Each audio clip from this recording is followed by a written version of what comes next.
The show's momentum is gone. Yes, it's gone. 'Cause they started out with Wagner 1. The man is just filler. He is a ratings killer. The lobotomized zebra. Now I'm gone. But Isla Dawn.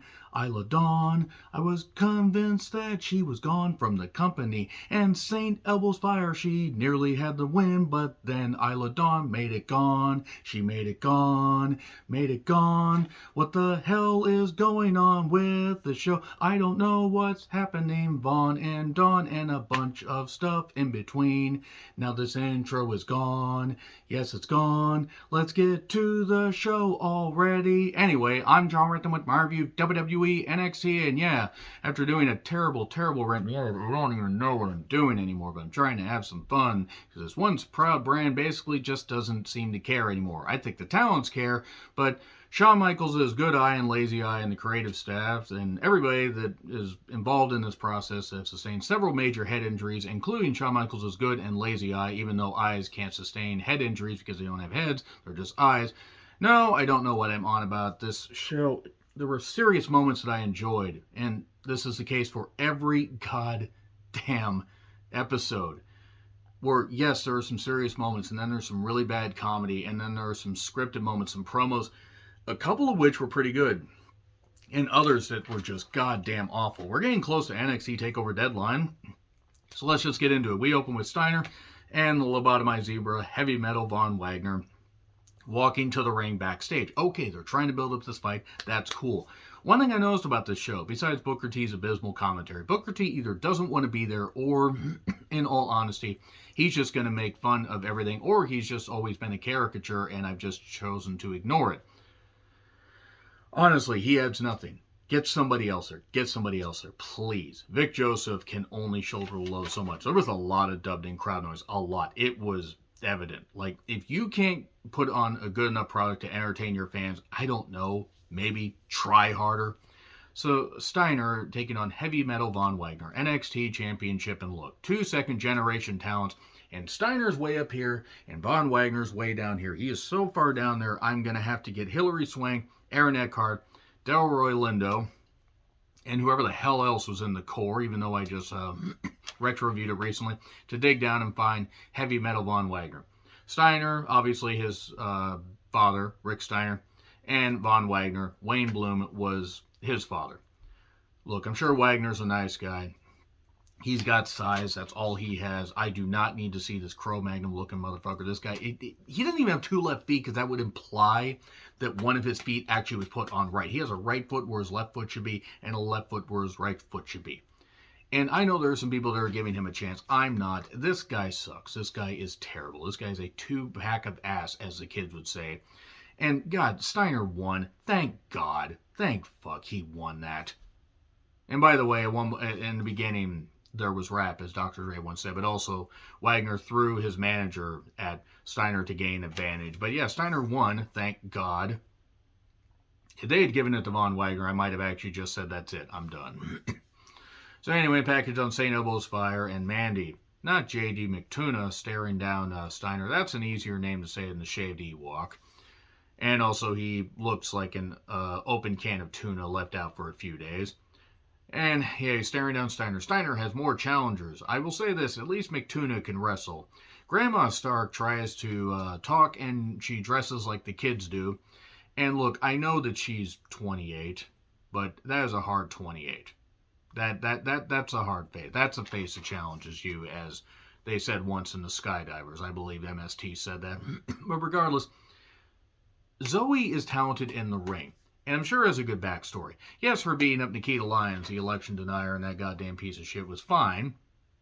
But it's not like Zoe's the most progressive either. It doesn't take much. But even if you just take politics out of it, Stark, this promo was forward. This wasn't as bad as Marina Shafir, and we still don't know her, but this was just not good. I mean, she was trying to justify why she beat up Nikita, which, okay, that's fine. They just put that team together to break him up, but I am undeniable. And she's running around like a goddamn crackhead, like she's Whitney Houston, once the drugs took hold. Like, my God, she was like wandering around like crazy. She's wandering around more than Mox. And Mox is clean. Goddamn, what the hell was going on with Grandma Stark? Anyway, just because you were around before women's wrestling was actually able to be a thing doesn't mean, Zoe, that you need to be that upset. You and Bobby Fish could have traded Civil War stories. Nevertheless, this was bad. This was really bad. Speaking of, good on her for beating up Nikita. Good on her for beating up Nikita, but this promo was long. And it took a while to get anywhere, and it actually managed to go backwards.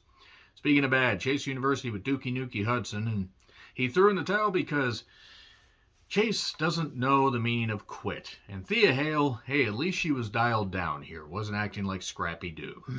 Into Cher, they're meditating before their match. Steiner's backstage, and Apollo wants his shot. And then into Cher takes on two jobbers, one that they call George Cannon, George Crybaby Cannon. That's for really, really deep cut old school fans. And they hit an attempt at a leg drop off the ropes, 1, 2, 3, but whatever. This went a while. I understand them wanting to beat up the jobbers and do stuff, beat up the enhancement guys, but this should have been maybe a minute, and I think it went about 2.5. It seemed to go longer than it needed to. So anyway, they talk about respect, and they want to beat up the Creeds, and there you go. I don't mind this reformation of the team. It's just odd, but whatever. I mean, they need more teams. God, they need more teams on that brand. And then the Creeds are backstage, and they will attack. They will fight. They will fight for their right, and they will just beat each other up, or they'll beat each other up. They'll beat everybody else up. They'll beat up everybody. They will chew through walls. At least Julius is more of a natural promo. Brutus, I think, still needs a little bit, but they're a hell of a team. And then Ivy Nile and Tatum Paxley, my goodness. Tatum's going to have a match later. Mackenzie is with Wendy Chu. I want every creative staff member that keeps coming up with stuff for this character to be fired immediately or ground in a goddamn meat grinder alive. And I don't mean Wendy Chu as a person. Get her a different gimmick. This gimmick is atrocious. Absolutely atrocious. God fucking damn. Her versus Cora next week. Apollo took on JD McTuna in a match that was well wrestled. It has McTuna in it, so I don't care. We got plenty of body part focus by McTuna, and Apollo kept firing back and eventually hit a spine buster variation. 1, 2, 3. Good stuff. He, I guess, is the number one contender. But alas, we find out a little bit later. Mandy cuts a promo. We find out more about the number one contender stuff. Mandy cuts a promo on St. Elbows Fire. She will prove everybody wrong, all the cliches. And look, I admit to being guilty of saying, Mandy doing this, I don't know if this is necessarily going to work. She proved me wrong, for what that's worth, because I'm just one fan. Javier Bernal then challenges a bunch of injured talents. And why did this get so much TV time? Nothing against Javier, but why did this get so much TV time? This is like twisting in the wind. Booker T hosts a contract signing with Hayes and Lee, and Hayes and Lee did everything they could to drag this away from Booker and make it work. They were fired up, and I'm interested to see their match next week. If they ever put Booker T out here to not make any goddamn sense, then I'm going to wish for NXT to die. Fallon, Henley, my goodness, my fucking goodness. Briggs and Jensen, by the way, are in the ring for almost 10 minutes until their next match. Ozzy talks to Inoue and Blade. Blade wears a sweater vest because his dad passed away, but he used to have sweater vests. Something. It meant a lot to him, so you know what, that's all right. It was a bit convoluted how they said it, but you know what? Blade and Inoue, they're a pretty good team. The Schisms team has no right to be as good as it is for a stable this bad. Speaking of the Schism, Rip Fowler and Jägermeister taking, with Joe Wayne Gacy and Ava Raine taking on Briggs and Jensen and Fallon Henley, and this was a mess. I will say that at least they gave the Schism new gear. Good. You're still trying to dress up a turd, but whatever. And this is nothing against the talent. There are talented people in this. It's a stupid stable. It's a really stupid stable. And then Ava Raine gets in Jensen's face. I think Jensen's the one that's Bull Buchanan's kid, right? He's the one that wears...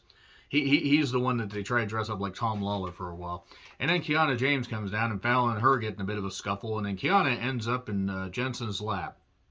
I'm not going to say anything. So, yeah, basically what ended up happening is we got a double code breaker 1, 2, 3. Sean's announcement, by the way, Deadline and Iron Survivor match. One for the men, one for the women. Okay, Two people start out. Every 5 minutes, somebody comes in, and whoever gets the most falls in 25 minutes wins the match. If you lose, you get 1 point for a fall, and if you lose, you go to the penalty box.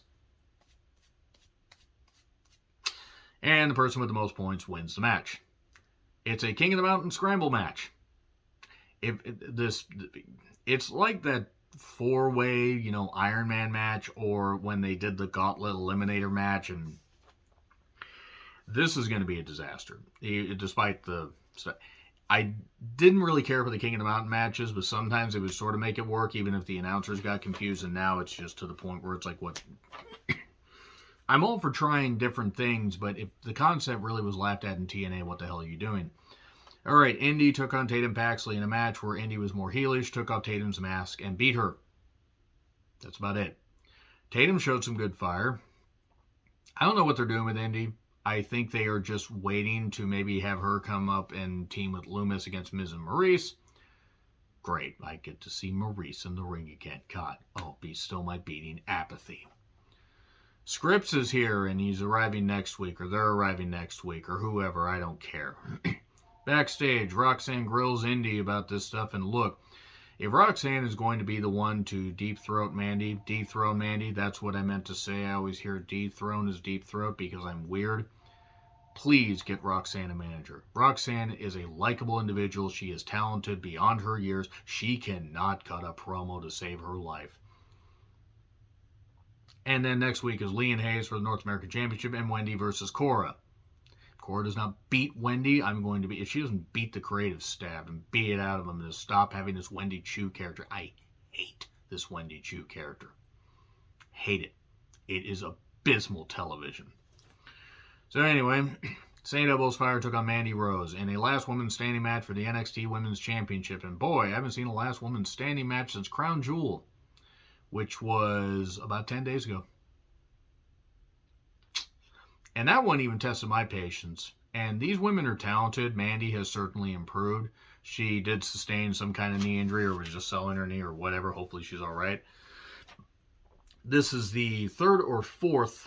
I think it's I'm trying to think, actually. I think it's the third or fourth title shot that St. Elbows Fire has gotten.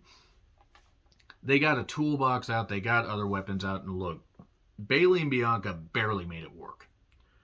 These two are talented. They don't need to bring out the stuff like the toolbox and the ladder and all this crap. And then we get an announcer's table bump later in the match when Isla Dawn shows up out of nowhere dressed like Simone Simons of Epica. If anybody gets that, I will be amazed. She looks great.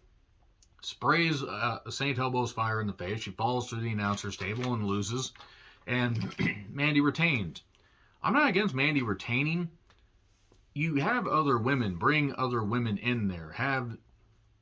You have other women, even if it just has to be occasional TV defenses, something. I'm not happy with Mandy's title reign continuing, not because Mandy has not worked hard. I mean, sure, the matches are a bit formulaic. It's not her fault. It's getting to the point now where they're having to repeat challengers because, we don't have enough women. Actually, you do. You could do something. Bring Ivy Nile up. Have Ivy Nile do it. I mean, maybe not beat her, but have her give her a competitive match. I don't know who they're going to have win. Maybe people say Roxanne, but again, don't have Roxanne cut promos. They just made St. Elbows Fire look like a goddamn piece of shit. Maybe she's going to get called up for War Games, but she's probably going to feud with Isla Dawn. And I don't know what to do with this show anymore. I stopped trying to figure out the show a while ago. Anyway, agree, disagree with what I said. Like, share, subscribe, Twitter handle in the description. I'm John Rentland. I'll see you soon.